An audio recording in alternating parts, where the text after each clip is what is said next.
Hola, buen día, bienvenidos a todos al Ateneo Central del día de hoy.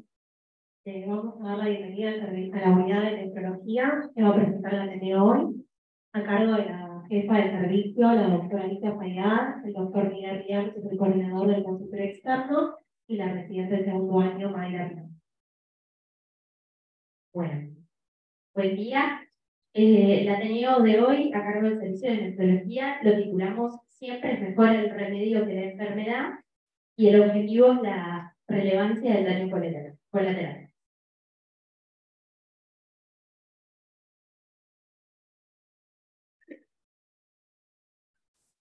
Bueno, como objetivo de este Ateneo, la idea es identificar pacientes con mayor riesgo de nefrotoxicidad, implementar medidas de prevención y controlar el daño producido por la nefrotoxicidad. Para desarrollar estos objetivos y para iniciar el Ateneo, lo que planteamos fue identificar pacientes que son habituales para nuestro hospital y que frecuentemente tenemos con diferentes medicaciones, y hacer hincapié en la nefrotoxicidad y en la interacción de los diferentes fármacos.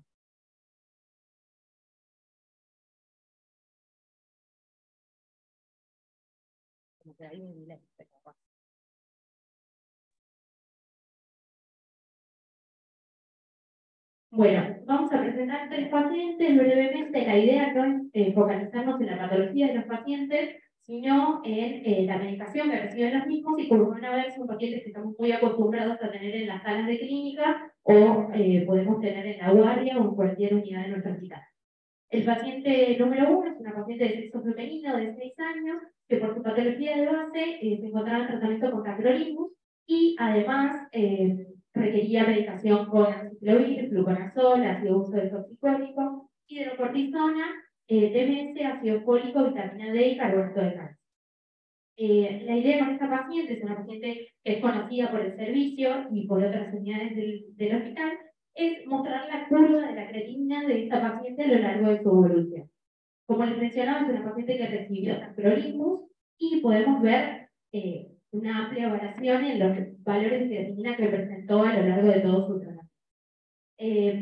Lo que vamos a ver acá es que a mayor aumento de creatinina también presentaba valores elevados o por fuera de rango de dosaje de tacrolimus. Esta paciente, si bien podemos ver que inicialmente tuvo un primer episodio donde aumenta francamente la creatinina, después podemos ver que llega a valores normales y bueno, ahí lo que siempre tendemos a pensar es que una vez mejorado se suspende tacrolimus, mejora el dosaje, baja de rango, uno suspende el resto de las medicaciones nefrotóxicas, así que lo vi como tenía esta paciente, y mejora y uno, bueno, continúa adelante con el tratamiento. Lo que vamos viendo a lo largo de la evolución es que cada vez ante pequeños aumentos en el dosaje de tacrolimus, el paciente vuelve a presentar creatinina aumentada. Entonces, la interrogante, lo que queremos plantearles es, bueno, uno se queda tranquilo con que esta paciente vuelva a creatininas de 0,2, 0,3, o uno ya tiene que ir pensando que esta paciente va a ir teniendo un daño renal acumulado por las drogas que funcionan. El segundo caso clínico es una paciente también de sexo femenino de 11 años con una combinación antibiótica también frecuente y habitual para nosotros, piperacilina, tazobactam y vancomicina, y además, bueno, recibía AINES y tratamiento con difenhidramina y omeprazol. Lo que vemos es que la paciente a su ingreso tenía un valor de creatinina de 0,6 y después de varios días sin presentar controles de creatinina, vemos que sufrió una injuria renal aguda, y si vemos en paralelo con el dosaje de vancomicina, vemos que los dosajes de vancomicina estaban por fuera de rango. Y por último, este es otro paciente, que también la idea no es hacer hincapié en la patología, sino en las drogas. Es un paciente, una paciente femenina de 12 años que recibió quimioterapia con cisplatina, vinplastina y neomicina, y además, bueno, presentaba su medicación habitual. Este paciente también vemos que a lo largo de la evolución uno va observando que tiene episodios que uno los asume como injuria renal aguda, pero vamos viendo, si ustedes ven al final de la curva, vamos a observar que ya los valores de creatinina nunca vuelven a ser los iniciales, o bueno, o tendría un filtrado glomerular normal para su edad, sino que vamos viendo un daño renal acumulado. ¿Sí? Entonces, a lo largo de estos 3 pacientes, lo que queríamos mostrarles es como 3 medicaciones que son habituales y comunes para nosotros, como es tacrolimus, pipercasodato, que es un esquema biótico bastante usado, y cisplatina. Vamos viendo que estos pacientes, si bien uno saca las drogas y mejoran, la idea es, ahora lo vamos a ver a través de la fisiopatología, esto no es gratuito y que los valores de creatinina no reflejan globalmente el estado renal de ese paciente.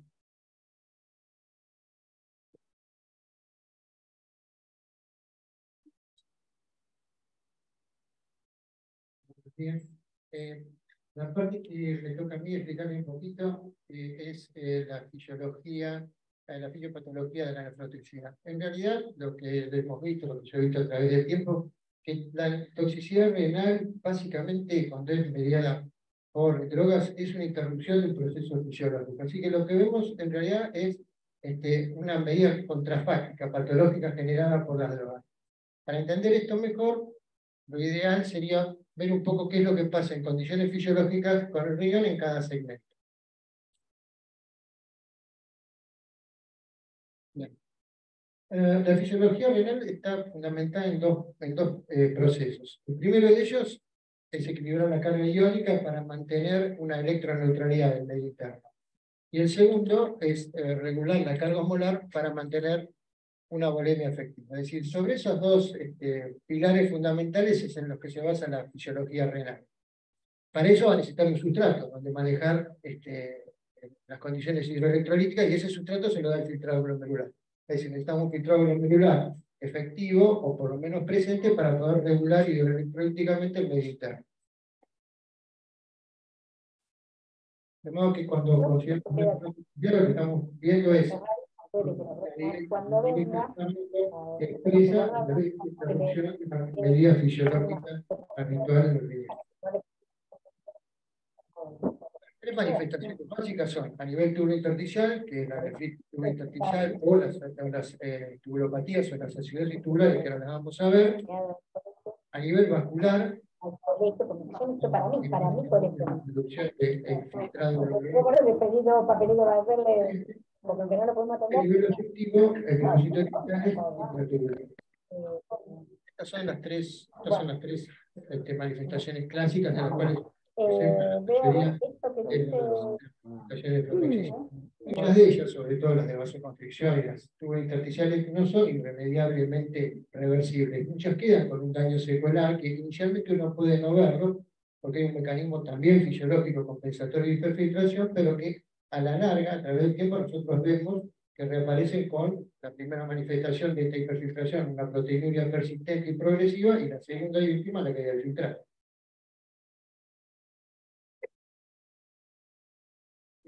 Para entender por qué la nefrotoxicidad está tan presente en el uso diario de nuestras terapias, tenemos que comprender que a mayor filtrado glomerular en condiciones fisiológicas, mayor llegada de la droga al riñón, esta generalmente tiene una distribución general, pero la que llega hacia la médula es la que más se concentra, porque ahí es donde está la concentración, por lo tanto tiene mayor riesgo de toxicidad, y muchas de ellas tienen metabolitos que son tóxicamente activos, ¿no? Sobre todo en los agentes alquilantes. Bien, entonces vamos a ver brevemente qué pasa en cada sector para ver cómo es que las drogas causan estas modificaciones. El túbulo contorneado proximal, que es la primera sección tubular, la contigua al glomérulo, es la que mayor reabsorbe, junto con las ascendentes, la que mayor tiene reabsorción de sodio. Una característica del riñón es que se pasa toda su larga vida procurando sacarse el sodio de encima. En realidad, hasta pone energía para eso, porque la bomba de sodio, potasio, ATPase es una bomba de consumo de energía. Los dos lugares donde más consume energía están destinados a sacarse sodio de encima. Contorneo proximal y el ascendente, donde actúa el tándem 2 sodio-potasio. En el túbulo contorneo proximal, esta bomba genera justamente una de las cosas que necesita, es una disminución en el gradiente para poder compensar solamente con electrolitos. Ese gradiente lo compensa con sodio, porque lo que está sacándose son 3 sodios, ingresa 2 potasios, genera el déficit de un gradiente, de un catión. Ese catión sodio lo contratransporta con otro catión que es el protón. Y le permite dos cosas. Por un lado, ganar sodio para poder después eliminarlo, y por otro lado, hidratar el bicarbonato y transformar el dióxido de carbono y agua y sacarse de encima el protón en una forma rápida. Pero además, la entrada de sodio viene acompañada de sustancias orgánicas y de fósforo, ácido úrico, proteínas, uratos, y eso le permite regular estas sustancias orgánicas. Eso lo hace en el túbulo contornado proximal.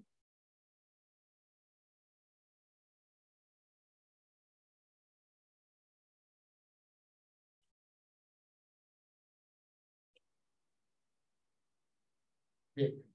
Ahora bien, en el tubo contornado proximal ya tenemos drogas que generan nefrotoxina. Uno de ellos son los aminoglucósidos. Los aminoglucósidos lo que hacen es activar la megalina, que son las proteínas que regulan la absorción de aminoácidos y de albúmina a nivel del túbulo contornado proximal, y de este modo lo que hace es generar una lesión lisosomal con necrosis celular y manifiesta clínicamente lo que nosotros conocemos como síndrome de Fanconi. ¿Por qué? Porque al alterar esta carga de electrolitos, una de las cosas que no puede regular justamente es la reabsorción de sodio con aminoácidos, con uratos, con fosfatos y con carbonato, porque no puede tamponar e hidratarlo. De modo tal que cuando nosotros tenemos una alteración del transportador que genera esta variación en el catión, lo que tenemos es pérdida de las sustancias mencionadas, y eso se conoce como síndrome de Fanconi. El cisplatina y la ifosfamida, que tendrían que aparecer de este lado, no está acá, bueno, pero lo que hacen es bloquear la acción de los transportadores orgánicos, catiónicos y orgánicos aniónicos, y de esa manera tendría que aparecer, pero ahí está. Y de esa manera, junto con el tenofil, o sea, con el antirretroviral, lo que hacen es inhibir la absorción de sodio, y al inhibir la absorción de sodio, inhibe la absorción, por un lado, nuevamente, del ácido úrico, de los fosfatos y de los aminoácidos, y de esta manera condiciona el síndrome de Fanconi. De modo tal que a nivel del túbulo contornado proximal, tanto los aminoglucósidos como los agentes alquilantes, como el cisplatino o los antirretrovirales, lo que generan son alteraciones en la fisiología renal, es decir, un stop en la reabsorción de electrolitos y de sustancias orgánicas, y esa absorción que no se produce se manifiesta por una pérdida de estas sustancias en orina, condicionando un síndrome de Fanconi, habitualmente acompañado de un ritmo diurético elevado.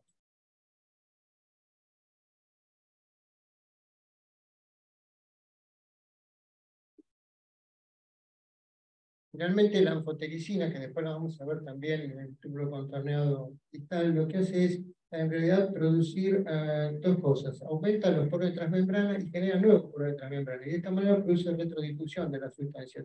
Entonces, al retrodifundir el contratransporte entre sodio y protones, se queda con más protones, de esta manera no puede manejar el sodio y lo pierde, y al perderlo también genera un síndrome de Fanconi. Cada vez que perdemos sodio por encima de los valores fisiológicos establecidos, hay pérdida de todas las sustancias que lo acompañan, y hay imposibilidad de generar, de hidratar en principio el bicarbonato y transformar en ácido carbónico, para después poder deshidratarlo, transformar en dióxido de carbono y agua y eliminarlo. Bien, entonces, lo que la vancomicina, la piperacilina y el tazo hacen básicamente es bloquear los transportadores, y de esta manera lo que observamos es túbulos lesionados, engrosados, tumefactos, con alteración en su estructura, con un infiltrado celular primero agudo a nivel intersticial, y eso constituye una nefritis tubular intersticial, que es una manifestación primaria de la lesión tóxica, que no siempre es reversible. Muchas de estas veces persisten en el tiempo y a la larga tienen manifestaciones que repercuten sobre el filtrado glomerular. A nivel de las ascendentes, como yo les había dicho, generalmente tenemos dos estructuras. Una asa descendente, que es permeable al agua y está manejada básicamente por la sofosforina, y una asa ascendente. En el asa ascendente lo que importa mucho es el tándem 2 cloros sodio-potasio, y este tándem lo que hace es generar un gradiente de electrones, un gradiente de carga catiónica que para electroneutralizarse favorece la absorción paracelular de otros dos cationes, el calcio y el magnesio. De modo tal que cuando nosotros activamos esta bomba, no solamente estamos absorbiendo dos aniones de cloro, un catión de sodio y un catión de potasio, sino que en forma paracelular permitimos la absorción de calcio y magnesio. O sea que todo lo que atente contra el funcionamiento de esta bomba no solamente va a traer acarreado la pérdida de los electrolitos que participan en forma activa de la bomba, el cloro, el sodio y el potasio, sino de los que participan en forma pasiva, el calcio y el magnesio. O sea que toda alteración, toda interrupción de este movimiento fisiológico a nivel de las ascendentes nos va a traer hipocloremia, hiponatremia, hipocalemia, hipomagnesemia e hipocalcemia. Y esas sustancias no es que se diluyen en la nada, que son perdidas en el aire, sino que se van a la orina. De modo tal que cuando nosotros perdemos mucho calcio por la orina, lo que vamos a tener es hipercalciuria, y la cual se puede acompañar de nefrocalcinosis, una lesión irreversible del tejido renal, y de nefrolitis. O sea que todas las alteraciones que afectan esta bomba a largo plazo pueden generar estas manifestaciones. De hecho, un síndrome patológico genéticamente determinado que manifiesta estas alteraciones es el síndrome de Bartter. Otro es el de Gitterman. Son alteraciones que están presentes en esta parte tubular. Y alteraciones generadas por nosotros, que no están en este punto de discusión, pero que son generadas por nosotros y que generan un símil Bartter, es la furosemida, o un símil Gitterman, son las hidroclorotiacidas, que causan el mismo tipo de alteración. Los platinos y los inhibidores de la calcinurina lo que hacen justamente es bloquear la función de esta bomba, por lo tanto nos traen la hipocalemia con alcalosis metabólica, con la hipocalcemia, hipercalciuria y con la hipomagnesia. Entonces, habíamos visto que el cisplatino generaba el síndrome de Fanconi, el cisplatino también es típico la hipomagnesemia, muchas veces persistente, para siempre. La dosis es importante, es dosis dependiente. Bien. Y a nivel del túbulo contorno distal, de vuelta, nos enfocamos primero en lo fisiológico. Lo fisiológico llega el cloruro de sodio, que no se reabsorbió en el asa ascendente. Cuando el cloruro de sodio llega al túbulo contorneo distal, las células principales reabsorben sodio. Dijimos que una de las funciones del riñón es electroneutralizar las cargas iónicas. O sea que si se absorbe el sodio, queda cloro. El cloro es impermeable en las células principales. Si queda cloro, queda una carga intratubular negativa, porque el cloro es un anión. Entonces, esa carga intratubular negativa es tamponada por dos cationes. Uno es el protón, imprescindible para poder sacarnos de encima la carga ácida de ácidos fijos no volátiles. Esto lo que hace es hidratar el bicarbonato y transformarlo en ácido carbónico, que después se deshidrata en dióxido de carbono y agua, tamponar la base bifosfato y la transforma en ácido fosfórico, y tamponar el amoníaco, el amoníaco, perdón, que transforma en amonio, la estructura cuaternaria e impermeable. Hasta acá estamos bárbaros porque esto es todo fisiológico.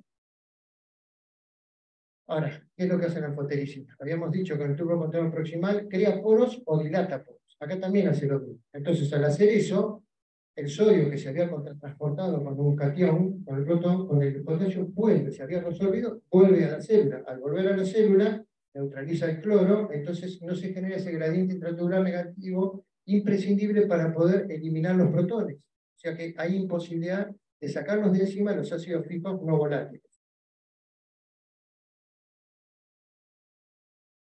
Como no tenemos una carga intratubular negativa, no solamente no podemos secretar el protón, que es uno de los que necesitamos sacar encima, sino que tampoco podemos secretar otro catión, que es el potasio. De modo tal que en estas circunstancias nosotros tenemos una acidosis tubular renal distal, no podemos sacar los protones, con hipercalemia.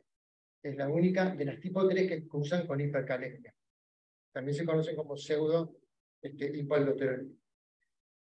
Los inhibidores de la calcinurina lo que hacen directamente es bloquear la bomba de secreción de protones. Es decir, estas directamente actúan sobre el corazón fisiológico del túbulo contorno distal, que es sacarse de encima los protones. Y al generar esto, el potasio no tiene alteraciones, porque el potasio sigue secretándose por cuanto el sodio no es el problema, sino que es la bomba de protones. Entonces acá nosotros tenemos una acidosis tubular renal distal, pero con, acá no se ve, pero con hipocalemia. No sé por qué no se ve. Siguiendo, alejándonos del glomérulo, vamos hasta el mecanismo de contracorriente. El mecanismo de contracorriente básicamente es la segunda característica fisiológica del riñón, es decir, regular la carga osmolar para poder mantener una uremia efectiva. En este caso lo hace a expensas de la hormona, básicamente de la hormona antidiurética. Lo que hace la hormona antidiurética es vuelve permeable el túbulo contorno distal y el colector a la urea y favorece la reabsorción de sodio. Es decir, genera una gran carga sobre el intersticio medular a expensas de urea y de sodio. Eso atrae agua para poder retener y mantener una volemia efectiva. Esto lo hace en dos lugares, en el asa de Henle, en el asa descendente, que habíamos dicho que era impermeable a los electrolitos, pero permeable al agua, a través de las acuaporinas 1 y 6, y a través de las acuaporinas de 2 a 6 a nivel del colector. Entonces, gracias a este mecanismo, el riñón puede regular la carga osmolar para mantener la volemia efectiva.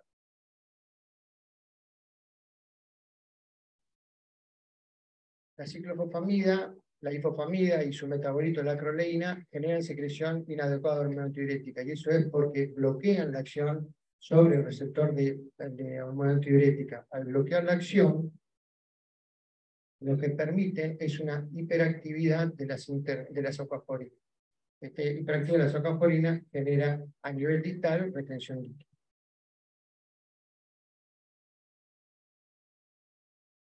Bien, la vancomicina, el cisplatino y el tenofovir también hacen lo mismo, pero básicamente lo que generan es alteración a nivel del intersticio. Al generar alteración a nivel del intersticio, impiden el mecanismo de contracorriente porque no hay un nivel adecuado de recepción de la urea y del sodio. Al impedir que este mecanismo de contracorriente se establezca, favorecen la pérdida del gradiente osmótico y de esta manera la pérdida de agua. Esta pérdida de agua clínicamente se manifiesta como poliuria. Muchas de estas poliurias, cuando están circunscritas al túbulo contorneado, al nefrón distal y al túbulo colector, generan lo que se llama diabetes insípida, nefrogénica en este caso. La nefritis túbulo intersticial es la primera causa de diabetes insípida nefrogénica secundaria, de causa no genética. Bueno, y el otro punto que nos quedaba era el punto vascular. Acá dijimos que el problema era la arteria aferente. En condiciones fisiológicas, el filtrado glomerular depende del flujo sanguíneo renal, de la presión hidrostática, de la delta presión entre la presión hidrostática generada por el flujo sanguíneo renal y por la presión coloidosmótica, y eso es lo que establece la diuresis a partir de la fracción de filtración, es decir, la fracción filtrable del filtrado glomerular. En definitiva, es el líquido que se necesita sacar del cuerpo. En condiciones fisiológicas, más o menos es un 20%. Cisplatino, los agentes alquilantes, los inhibidores de la calcinurina, el tacrolimus, entre ellos, en forma muy poderosa, lo que hacen es vasocontraer la arteria aferente, de modo que reducen el flujo sanguíneo renal. Si yo reduzco el flujo sanguíneo renal, claramente reduzco la presión hidrostática, porque por un mecanismo mecánico la presión hidrostática está en relación directa con la cantidad de líquido que llega. Una manguera tiene presión de acuerdo al agua que le ponemos. Al generar una reducción de la presión hidrostática, altero en la delta presión entre la presión hidrostática y la presión coloidosmótica, y de esta manera cae la fracción de filtración. Como cae la fracción de filtración, el riñón sensa hipovolemia, y al censar hipovolemia lo que hace es reabsorber más líquido desde el túbulo contorneado del colector hacia los vasos profundos. Y lo hace en forma engañosamente fisiológica, porque se piensa que hay una azoemia prorenal porque hay una vasoconstricción, pero en realidad no es que le falta líquido, sino que hay una alteración mecánica sobre el ingreso de líquido. Entonces cae la fracción de filtrado. En resumidas cuentas, lo que tenemos es que la vancopiperitazo tenemos alteraciones a nivel del túbulo contorneado proximal, síndrome de Fanconi con aumento del ritmo diurético, nefritis tubulointersticial manifestada a nivel del túbulo contorneado, a nivel de la zona proximal, pero sobre todo a nivel del nefrón distal. El cisplatino nos causa síndrome de Fanconi, el cisplatino causa todas las alteraciones tubulares pensadas. El síndrome de Fanconi nos da hipomagnesemia severa, da un pseudo-Barter, a nivel del túbulo distal, nefrón distal, nos da un ritmo diurético aumentado con nefritis tubulointersticial y diabetes nefrogénica secundaria. Y los inhibidores de la calcineurina, bueno, sobre todo lo más potente que hacen es vasocontraer la arterial aferente, por eso a veces es riesgosa la asociación con inhibidores de la calcineurina, como es el enalapril, que después la doctora lo va a explicar claramente, y en muchos casos, de hace muchos años, nosotros lo que usábamos cuando empezábamos con la ciclosporina era un bloqueante cálcico para poder contrarrestar la acción vasoconstrictora de la arteria aferente. En ese tiempo usábamos nifedipina, que se usa más, pero bueno, está la amlodipina, que la utilizamos muchas veces en forma conjunta con el uso de los inhibidores de la calcineurina para poder contrarrestar esta vasoconstricción de la arteria aferente. Bien, y esto es un poco el resumen de qué genera cada droga en cada sector del vida.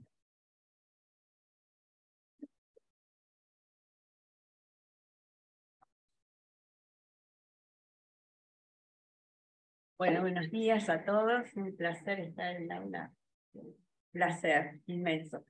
Bueno, porque Nefro hacía muchísimos años, pandemia, y desde el 2019 no podíamos tener esta oportunidad de compartir con ustedes esto. Yo voy a hablar un poquito de lo que es epidemiología, porque los datos epidemiológicos son en los que en la mayoría de los casos nosotros nos deberíamos apoyar a la hora de decidir intervenir o hacer alguna intervención terapéutica con un paciente, dado que lo que damos va a impactar en la sobrevida y también va a generar calidad de vida en la población target, ¿sí? Entonces, les voy a contar un poquito lo que pasa con la exposición a los fármacos nefrotóxicos y el riesgo de la lesión renal, nuestro daño colateral, que es lo que queremos destacar. Hay numerosos trabajos, puse algunas de las citas antiguas y más recientes en población pediátrica y en población adulto, en donde se hacen estudios de corte prospectivo con N cercanos a 1 millón de personas en distintas áreas de lugares hospitalarios. Por ejemplo, pacientes en unidades de cuidados intensivos, pacientes en áreas de trasplante o cirugía cardiovascular y pacientes internados en unidades de clínica. Los resultados de esto son los siguientes. En los pacientes hospitalizados, que es un poco el foco inicial, que vamos a centrarnos en todo lo que sean procesos de mejora desde Nefro, casi todos los trabajos coinciden en que del total de pacientes expuestos a drogas nefrotóxicas, el 16 al 45% va a presentar lesión renal. Para ver la probabilidad que tienen, está expresado en Notes Radio, donde uno dice 1,79 a los fines prácticos para poderlo leer desde el punto de vista clínico y que nos aporte, significaría casi que un paciente que tiene 2 drogas nefrotóxicas o más tiene el doble de riesgo de tener una lesión renal en relación a aquel que tiene una o ninguna droga nefrotóxica. Nosotros hicimos un relevamiento en los últimos 16 meses en las áreas de clínica. No tomamos datos de terapia, ni del área quirúrgica, ni del área de trasplante, y en los últimos 16 meses nos observamos todos los pacientes que estaban expuestos a drogas nefrotóxicas y ver el impacto que tenían en alguna expresión de lesión renal. Y nuestros datos son parecidos a los de estadística internacional, son de 22 a 47%. Esto relacionado con los trabajos de Gouga, publicado recientemente, y una revisión de Pesarelli. O sea, es parecido. Y esto está relacionado fundamentalmente a antibióticos, todo lo que son betalactámicos, cisplatino, inhibidores de calcineurina, los que nos tocan más cercanamente. Después veremos cómo hacemos otro análisis más específico. Pero si uno mira estos datos, ¿qué significa? Traducido, que 1/3 o un 50% de nuestros pacientes expuestos a drogas nefrotóxicas presentan algún tipo de lesión renal. Estos datos son interesantes, pero otro dato epidemiológico es que es la tercera causa de enfermedad renal crónica. Quizás nosotros no lo veamos porque hacemos esta intervención en edades muy tempranas de la vida, pero es causa en población adulta, cuando uno va buscando antecedentes, es causa de nefrotoxicidad.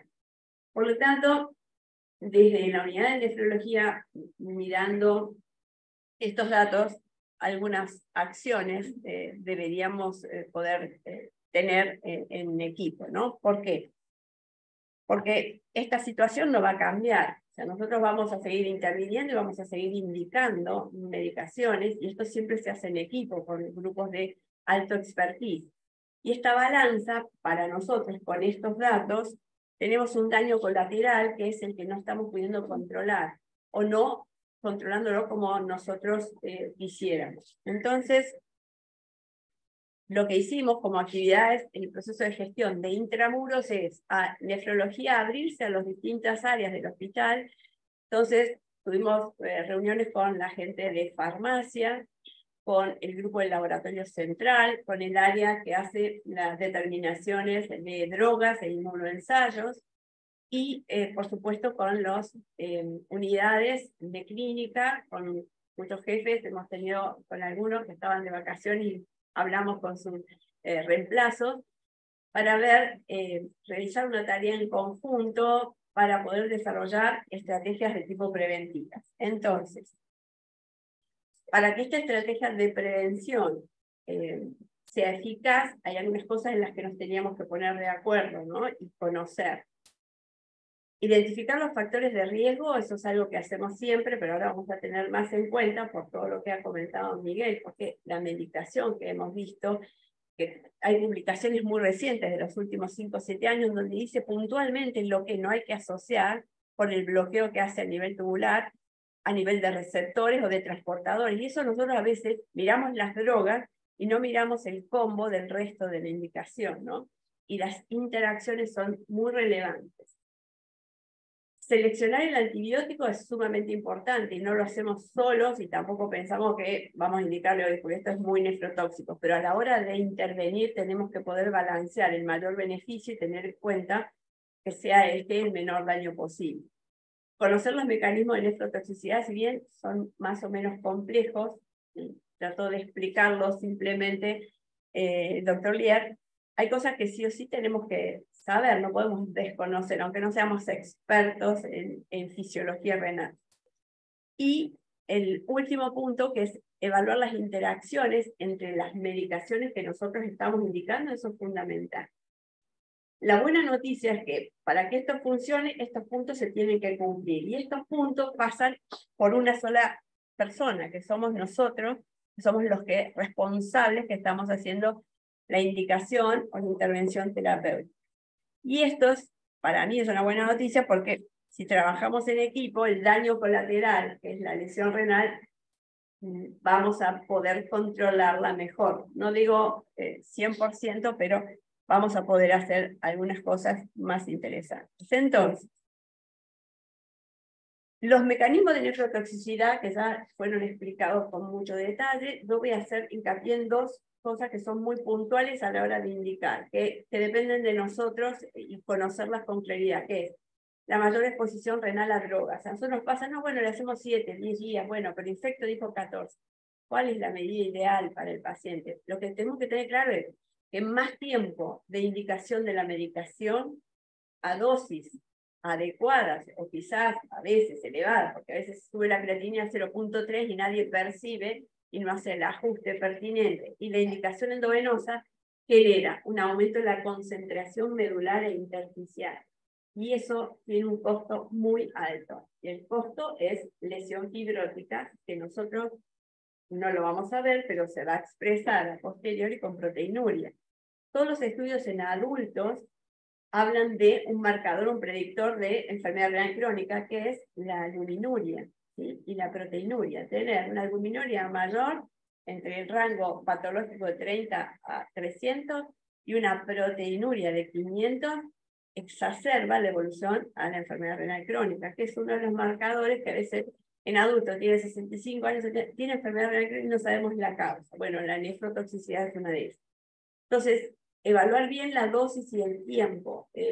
No es lo mismo 10 días que 14, porque se saturan los mecanismos que ocurren a nivel del proximal, fundamentalmente, porque es un gasto energético permanente.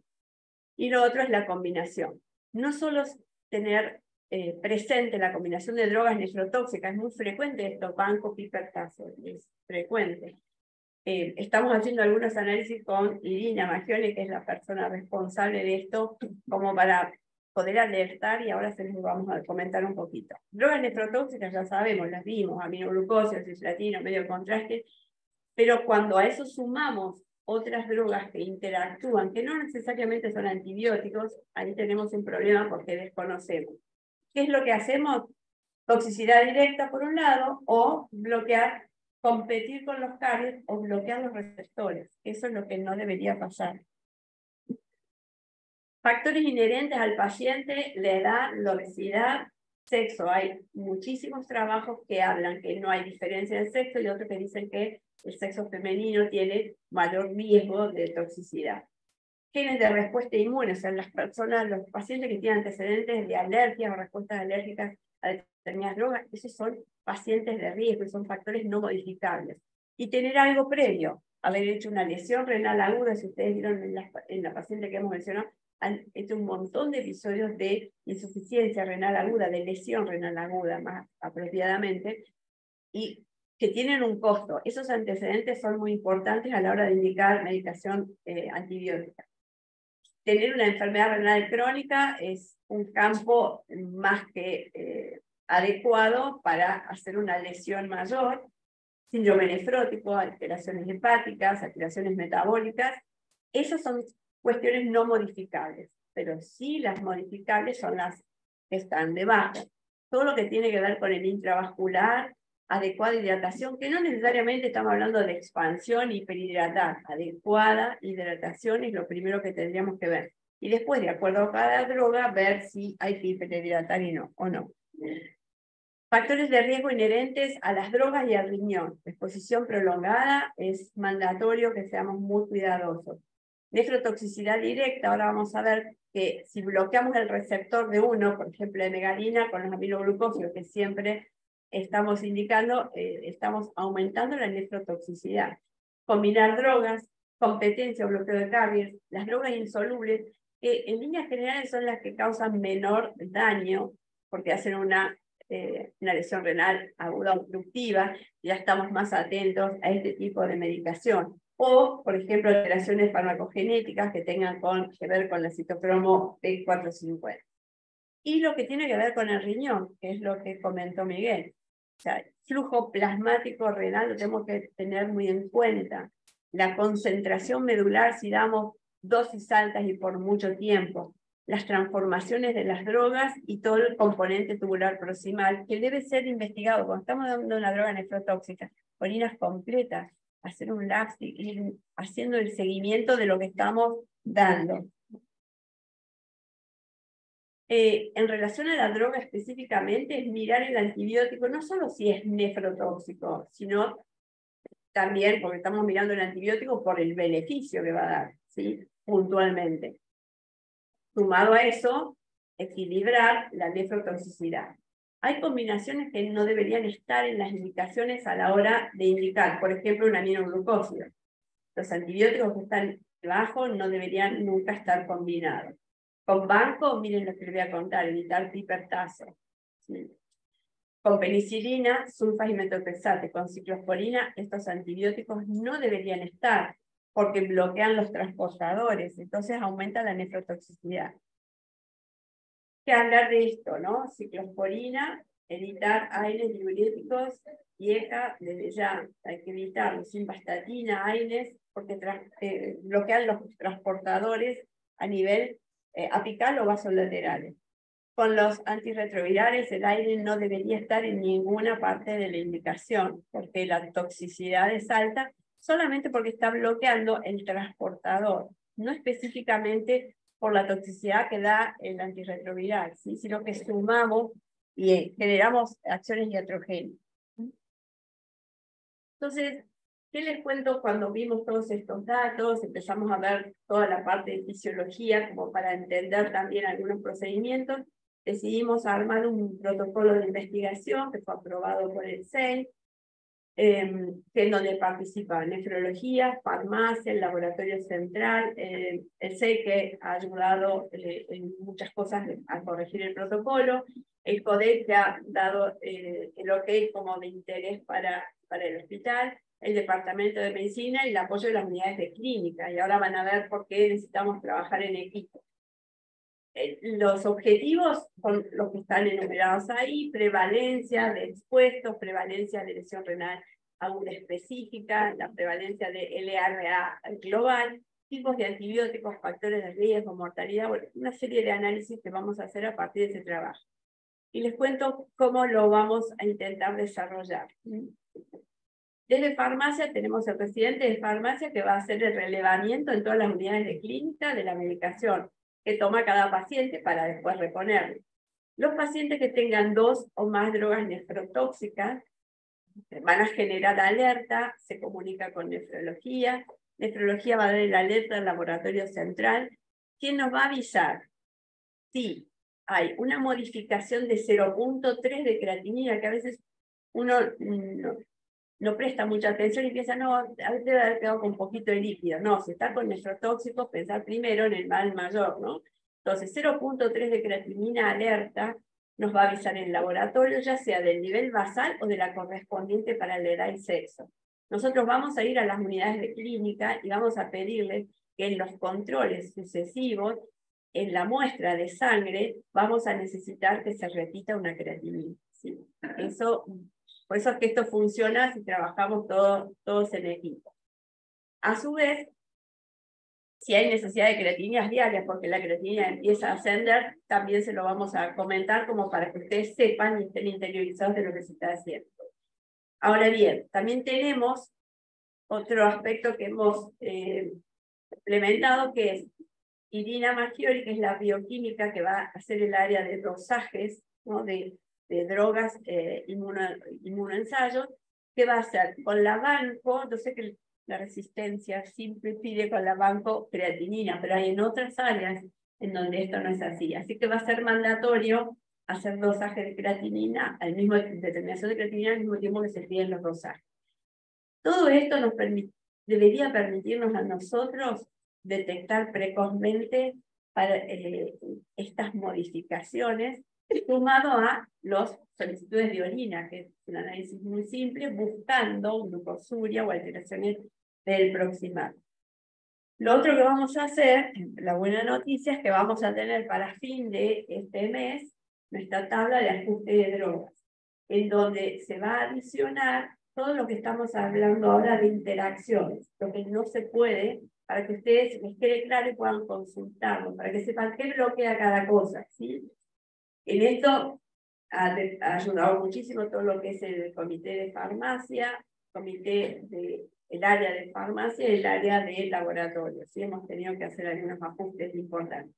Así que creo que esto ya a fin de este mes estaría para subir a la página web. Estamos un poco demorados porque hay que chequear las dosis de antibióticos, ¿sí? Porque no tenemos actualizado el Vademecum. Entonces vamos al Vademecum de Garrahan para ver las dosis de las drogas y vamos a ver al nuestro para los ajustes. No, entonces deberían estar las dosis de antibióticos con los ajustes pertinentes, ¿sí? ¿Qué pretendemos con todo esto? Si nosotros trabajamos en equipo, juntos, clínica, farmacia, laboratorio, identificamos claramente los factores de riesgo y lo futuro, que sería poder contar con biomarcadores de lesión renal, que a veces son muy costosos, que algunas áreas, por ejemplo, cardiovascular dispone, no siempre, pero que pueden hacer determinaciones de negar, que son muy específicas para las cirugías cardiovasculares, pero si las pudiéramos tener, sería un punto muy importante, y estamos detrás de poder conseguir un software que es bastante caro, que se llama Best Dose. Es un software en donde, con 2 determinaciones de las drogas, por un logaritmo valenciano, el farmacéutico va a poder determinar la dosis óptima siguiente, la tercera, la cuarta y la quinta. Esto específicamente para áreas, por ejemplo, de trasplantes, ¿sí? Trasplantes en el dorso. Por lo tanto, apoyándonos en estos valores, creemos que vamos a equilibrar la balanza, ¿sí? Y el objetivo, que es el título de esta diapo, es el mayor beneficio de nuestra intervención con el menor daño posible, ¿sí? Así que pensamos que esto se va a poder lograr. Y bueno, muchas gracias por...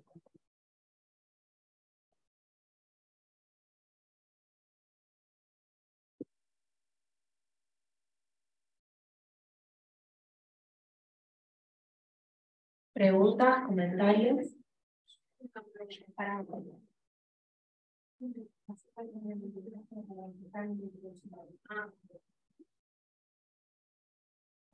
Hola.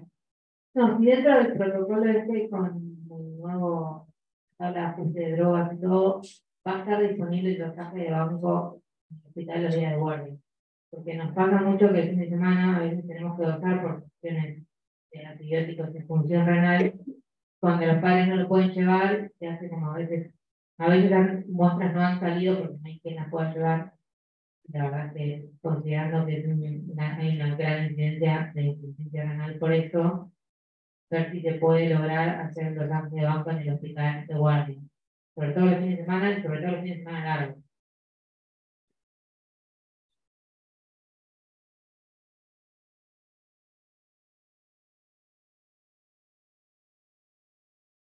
Y les voy a contestar lo que sé de las reuniones con la dirección a la mañana. Es un problema de recursos humanos. Nosotros pensamos que vamos a lograr, esto lo estamos llamando con la gente del laboratorio, fundamentalmente la responsable de ese sector que es Irina, la chance de hacer dosajes de daño.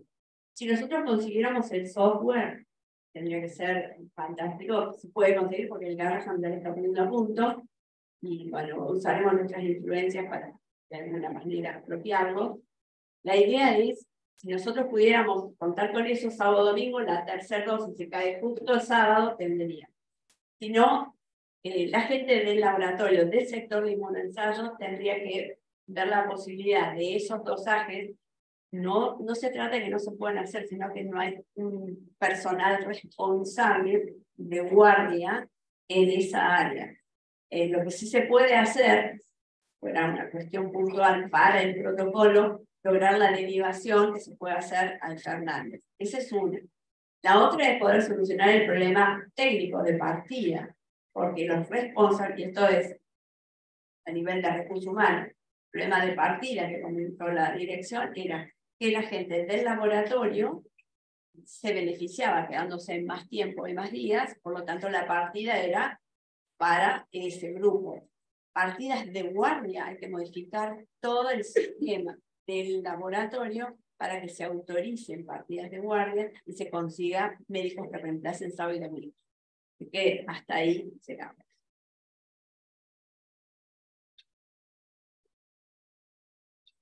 ¿Alguna pregunta más?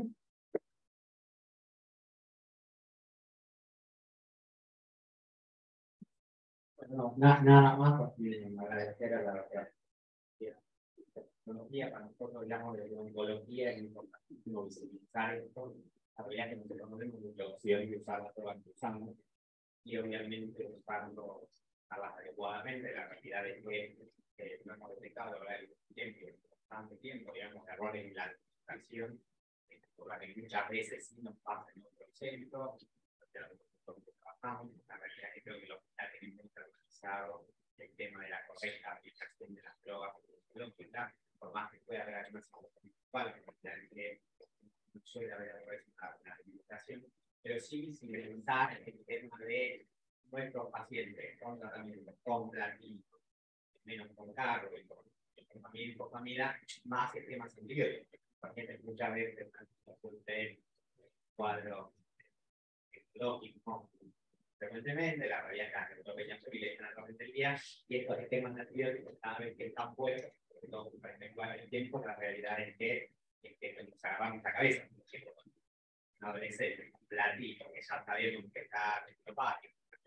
con el problema, un antibiótico en estas circunstancias evita realmente más. Así que agradecemos la charla y también la visibilización de esto.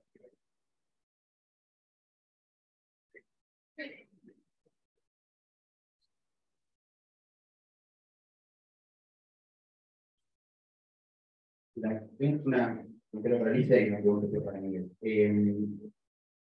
Pensaron en primera instancia, como objetivo secundario, porque todo lo que van a llegar un poco en marcha, que en este contexto de informatización progresiva que está viendo dentro del hospital, que se realicen las indicaciones médicas en historias clínicas tan centralizadas y unificadas, donde la estrategia de nefroprotección por excelencia es el bloqueo en el momento de indicar los antibióticos nefrotóxicos, como tal que no se pueden indicar y que es una ventana de recomendación. Esto es lo que suele pasar en centros que tienen ya muchos años de clínica automatizada y que también demostró ser uno de los mecanismos nefroprotectores más relevantes, porque no todos los la medicación, entre los múltiples aspectos del paciente complejos, el oncológico y el infectológico, en este caso el consumo de la nefroprotección, no todos están atentos con el mismo nivel de alerta a esta variable. Por lo tanto, el recurso informatizado creo que es una de las variables que más sirvió, además de que va a aportar el protocolo, ¿no es cierto? Entonces, pensaba así, como objetivo secundario, de la mano de la información progresiva, que lentamente, supuestamente, la clínica electrónica unificada estaría llegando a la información, porque eso, ¿no? Es una especie de cableado fantasma para algo que todavía no fue colocado, pero ese es el comentario para mí. Y otro, para Miguel, a punto de partida de, digamos, el comentario de los múltiples sectores vasculares y el tejido articular que muchas drogas afectan. Que me doy cuenta de que los pacientes complejos muchas veces tienen prácticamente el paradigma de todas las drogas que afectan del glomérulo hasta el centro vital al mismo tiempo, ¿cierto? Pacientes de tratamiento quimioterápico con infecciones multicausales, documentadas o sospechadas, que tienen todos los grupos antibióticos y agentes quimioterápicos que afectan todo. Suele haber una dificultad en el manejo que es sensible y a una resistencia terapéutica, sobre todo por un escenario que en particular me tocó enfrentar en más de una oportunidad, que es un paciente con déficit electrolíticos múltiples, sobre todo por disfunción proximal, que se solventan más, mejor, más rápido, más lento con el aporte de estos electrolitos, pero el problema persistente de la nefritis pública intersticial asociada, la diabetes insípida de origen nefrogénico, que justamente no se puede dar el tratamiento que puede utilizarse, que son las tiacidas, los AINES, porque solamente potenciaría la toxicidad renal y no habría sitio de acción de parénquima, porque está siendo dañado por la droga que concomitantemente se administra, y la resistencia a la dieta baja en solutos en el paciente pediátrico en los primeros momentos para mitigar la carga renal en solutos y, por lo tanto, el agua libre que se eliminaría en ese contexto. Entonces, la pregunta es, yo sé que complejo, yo no tengo una respuesta, ¿no? La pregunta es la siguiente. Digamos, si ustedes, desde el punto de vista de especialistas en meteorología, avalan mantener dietas restrictas en soluto en este contexto de disfunción pantubular con nivel de disciplina nefrogénica por la persistencia de nefritis intersticial como única opción terapéutica en este escenario para disminuir la carga renal en solutos y por tanto la excreción urinaria de agua, a pesar de que es una estrategia que en el ámbito pediátrico trataría de no utilizarse, casi que por definición, no una dieta baja proteína, por ejemplo, ¿cierto? Pero a veces la dieta intersticial, ustedes saben mucho mejor, puede durar mucho el tiempo y la toxicidad renal, cuando es acumulativa, también, son los mecanismos. Bueno, yo sé que es un enredo y de vuelta, pero la pregunta final es esto. Si a pesar de que es un ámbito clínico pediátrico tiene solutos necesarios para el crecimiento, obviamente la poliuria va a contra el crecimiento y déficit de proteínas y electrolitos también, siendo el único estrategia terapéutica, ustedes permiten sostener el tiempo o no.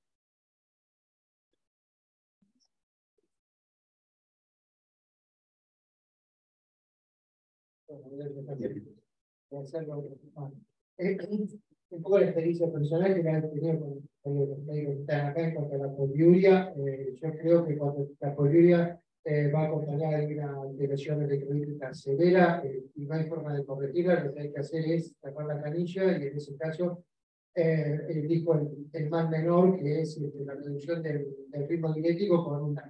La que usamos nos ha sacado de situaciones graves, alteraciones electrolíticas muy difíciles de manejar y en ese caso el AINE debe utilizar.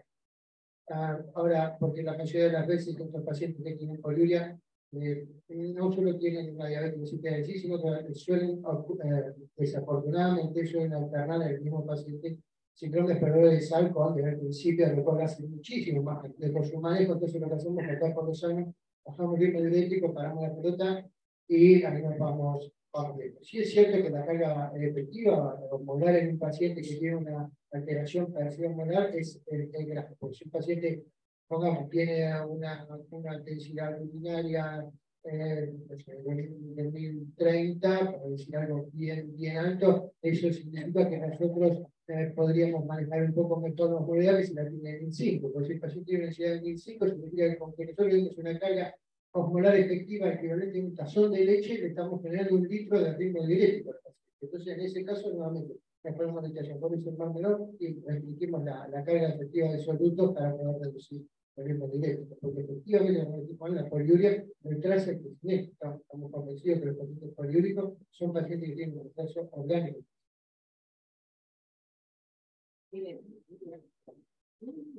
Con respecto a lo que preguntaste en relación a la historia clínica y hacer estas alertas, esto se toma del proyecto que es el proyecto NICHA, que es el proyecto de control de microtoxicidad que fue realizado por Goldstein hace unos cuantos años. Nosotros sí logramos, creo que tengamos informatizadas las áreas de clínica, esto va a ser posible, porque por ejemplo, para detectar un incremento de 0.3 de creatinina por encima del valor basal del paciente o de acuerdo a edad y sexo, se generó el software desde el laboratorio y alerta inmediatamente cuando esto ocurre. Esto es lo que va a pasar a partir del lunes en adelante. Así que quizás se pueda, pero podemos pensar desde tener, informatizar las historias o porque es muy difícil controlar si no tenés acceso a las indicaciones. Por eso hacemos una cosa más casera. Aquellos que tienen drogas nefrotóxicas se genera el alerta. Pero creo que si se informatiza no va a haber dificultades en generar estos bloqueos, así como se alerta cuando hay un incremento de 0.3, que a lo mejor ustedes quizás no les llama la atención, pero generado la alerta, vamos a ir a trabajar en equipo para que esto llegue hasta ahí, no más. O bien nos enteremos precocemente, porque a veces pasan muchos días, no específicamente pacientes internados, pero pacientes medicados, trasplantados, vienen con una creatinina de 2, y resulta que el dosaje está era muy alto y es una semana que estaba con estos valores. Que creo que eso que vos decís va a poder ser posible apenas tengamos informatizado lo de clínica, porque lo pudimos hacer creando un software nuestro acá para detectar este incremento pequeño de creatinina, que para mí es un gran avance. Es una manera de detectar una alteración que no percatarnos, esto sigue progreso. Y cuando estuve charlando con muchos de ustedes, y bueno, pero eso lo tiene que un poquito, no, el aquí dice que eso es marcador de lesiones, que tenemos que estar atentos. Esto es porque la complicación que nosotros no podemos solucionar ahora y condiciona la calidad de vida, incrementan los costes en salud pública, porque vamos a tener un aumento de enfermedades crónicas por esta situación, esta condición y vida preventiva.